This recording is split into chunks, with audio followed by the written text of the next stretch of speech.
Hi നമസ്കാരം. കുട്ടികൾക്കൊരു ചങ്ങാതിയിലേക്ക് സ്വാഗതം. രാമായണ കഥയുടെ തുടർച്ചയാണ്. ഇന്നലെ ഭരതൻ നന്ദിഗ്രാമത്തിലെത്തി ശ്രീരാമപാദകം വെച്ച് പൂജിക്കുന്നത്, അവിടെ സിംഹാസനത്തിലിരുന്ന് രാജ്യം ഭരിക്കുന്നത് ഭാഗം വരെയാണ് നമ്മൾ പറഞ്ഞത്. ഇന്ന് ശ്രീരാമൻ വീണ്ടും അത്രിയാശ്രമത്തിലേക്ക് പ്രവേശിക്കുന്ന ഭാഗമാണ് പറയാൻ പോകുന്നത്. അപ്പം നമുക്ക് അതിലോട്ട് കിടക്കാം. ശ്രീരാമൻ പറഞ്ഞു, ഇവിടെ നിന്ന് നമുക്ക് യാത്ര തിരിക്കാം, അല്ലെങ്കിൽ അയോധ്യയിൽ നിന്ന് ആരെങ്കിലും വന്നുകൊണ്ടിരിക്കുമെന്ന് പറഞ്ഞാണ് അവരവിടെ നിന്നും യാത്ര തിരിച്ച് അത്യാശ്രമത്തിലെത്തിയത്. കാരണം ഭരതനുമൊക്കെ അവിടെ വന്നവരെ കണ്ടിട്ട് പോയതല്ലേ ഉള്ളൂ, ഇനി ആരെങ്കിലുമൊക്കെ വരും, അതുകൊണ്ട് നമുക്ക് ഇവിടുന്ന് പോകാമെന്നും പറഞ്ഞ് അവർ അത്രിയാശ്രമത്തിലെത്തി. അവർ മഹർഷിയെ നമസ്കാരം ചെയ്തു.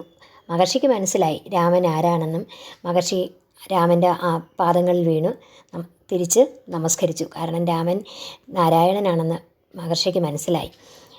മഹർഷി പറഞ്ഞു, സീതാദേവിയെ നോക്കിയിട്ട് പറഞ്ഞു, അകത്ത് എൻ്റെ പത്നി ഇരിപ്പുണ്ട്, അവിടെ ചെന്ന് പത്നിയെ കണ്ടുവരുമെന്ന്. സീതാദേവി അകത്ത് കടന്നു. മഹർഷി പത്നിയായ അനസൂയയുടെ പാദങ്ങളിൽ വണങ്ങി മുനിപത്നി ദേവിയെ എഴുന്നേൽപ്പിച്ചു. തമ്മിൽ കാണാൻ കഴിഞ്ഞത് പുണ്യമാണെന്ന് മുനിപത്നി പറഞ്ഞു. നീ ഭർത്താവിനോടൊപ്പം വന്ന് പാതിവൃത്യധർമ്മമൊക്കെ അനുഷ്ഠിക്കുന്നത് നിൻ്റെയൊക്കെ കാന്തി കുറച്ചുകൂടെ വർദ്ധിക്കും എന്നൊക്കെ പറഞ്ഞ് വിശ്വകർമാവിനാൽ നിർമ്മിതമായ കുണ്ടലവും അംഗരാഗം എന്നിവ സീതാദേവിക്ക് നൽകി. അന്ന് അവർ ആശ്രമത്തിൽ തങ്ങി. പിറ്റേ ദിവസം അവർ ആരണ്യകാണ്ഡത്തിലേക്ക് കടന്നു. ആരണ്യകാണ്ഡം എന്ന് വെച്ചാൽ വളരെ വലിയ വനമാണ്. ആ വനത്തിലേക്ക് അവിടെ ധാരാളം ദുഷ്ടമൃഗങ്ങളും ഒക്കെ ധാരാളമുണ്ട്. രാക്ഷസന്മാരും ക്രൂരസർപ്പങ്ങളും ഒക്കെയുള്ള സ്ഥലമാണ്. അതുകൊണ്ട് ശ്രീരാമൻ ലക്ഷ്മണനോട് പറഞ്ഞു, നന്നായി വില്ലൊക്കെ എടുത്ത് തയ്യാറായി നിന്നുകൊള്ളണം. മുന്നിൽ നീ നടക്കണം, നടുക്ക് സീതയെ നിർത്തി പുറകിൽ ഞാനും നടക്കാം.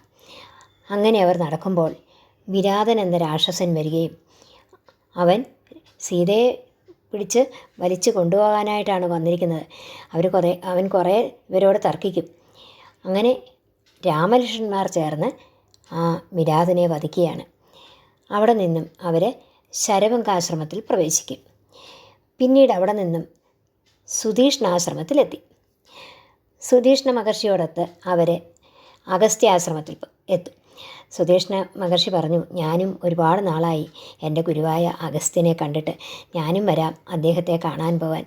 അങ്ങനെ സുധീഷ്ണ ആശ്രമത്തിൽ നിന്ന് ആ മഹർഷിയും കൂടെ ചേർന്നാണ് അവർ അഗസ്ത്യാശ്രമത്തിലെത്തുന്നത്. അഗസ്ത്യമുനിയെ പ്രണാമം ചെയ്തു. മഹർഷി രാമൻ്റെ മഹത്വം അറിഞ്ഞ് രാമനെ സ്തുതിച്ചു. രാമന് ചാപബാണവും ഒക്കെ നൽകി.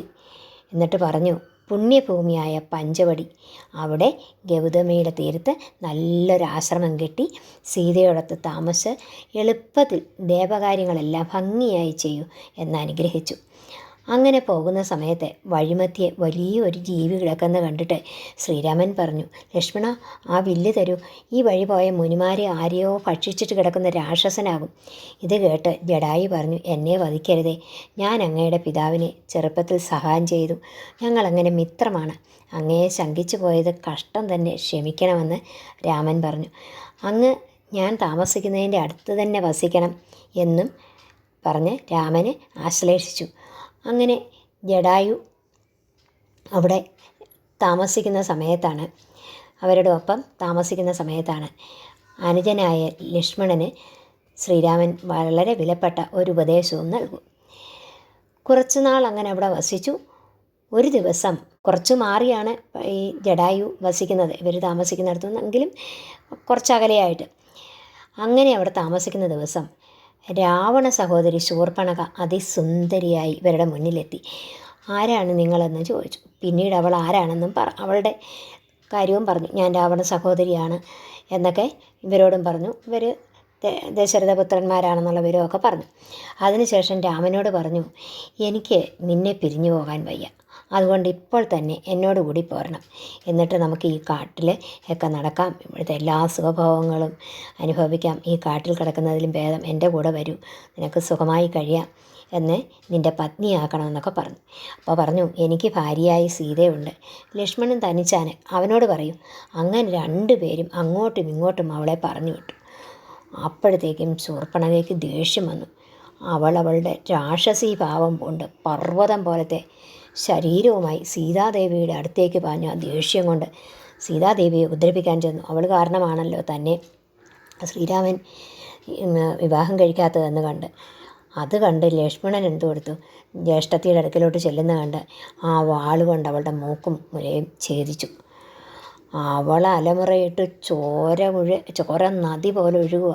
അവൾ വേഗത്തിൽ അവിടെ നിന്ന് പാഞ്ഞു. പിന്നീട് അവളുടെ സഹോദരൻ്റെ അടുക്കലെത്തി ഈ സങ്കടമൊക്കെ പറഞ്ഞു.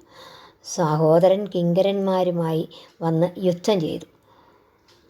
ഇതുവരെ നമുക്ക് പറഞ്ഞ് നിർത്താം. അടുത്ത ദിവസമാകാം. എല്ലാവർക്കും നമസ്കാരം. നിങ്ങൾക്കിത് ഇഷ്ടപ്പെട്ടാൽ ഷെയർ ചെയ്യണം. ഇങ്ങനെ രാമായണ കഥ വളരെ ചുരുക്കി ഞാൻ കുട്ടികൾക്ക് കഥയുടെ ഏകദേശ രൂപം മനസ്സിലാക്കത്തക്കവണ്ണം പറയുകയാണ്. ഇഷ്ടപ്പെട്ടാൽ നിങ്ങൾ ലൈക്ക് ചെയ്യാനും ആദ്യമായി കാണുന്നവർ സബ്സ്ക്രൈബ് ചെയ്യാനും മടിക്കരുത്. നിങ്ങളുടെ എല്ലാം സപ്പോർട്ട് വേണം. അപ്പോൾ നമുക്ക് അടുത്ത ദിവസം കാണാം. എല്ലാവർക്കും നമസ്കാരം.